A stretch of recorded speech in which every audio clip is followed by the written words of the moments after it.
যদি একবার চাকরি হয় তাহলে পোস্টিং চিটাং টিটাং হইতে পারে। তোমার পোস্টিং মঙ্গল গ্রহে হলে হোক, কিন্তু তোমার চাকরিটা হওয়া ইম্পর্টেন্ট। টাকাটা ম্যানেজ হলে তো তোমার চাকরি হয়ে যাবে, আর তোমার চাকরি হয়ে গেলে তো আমাদের বিয়েতে কোনো বাধা নেই। আচ্ছা, আমি বিয়েতে কি শাড়ি পরবো? যেটাই পড়ো ভালো লাগবে। তুমি এখনো মন খারাপ করে আছো, সব ঠিক হয়ে যাবে, একটু হাসো।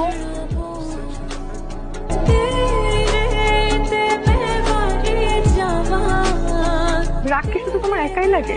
তুমি আমাকে 3 মাসের কথা বলছিলা, আজকে 1 বছর হতে চললো। তুমি কি আরেকটু ধৈর্য ধরতে পারবা না? আচ্ছা, তুমি তো আমাকে বিয়ে করতে চাও না, তুমি বলে দাও। তুমি এগুলা কি বলতেছো? আমার তোমার ছাড়া আর কেউ আছে? তাহলে যেভাবে পারো প্লিজ একটা চাকরি ম্যানেজ করো।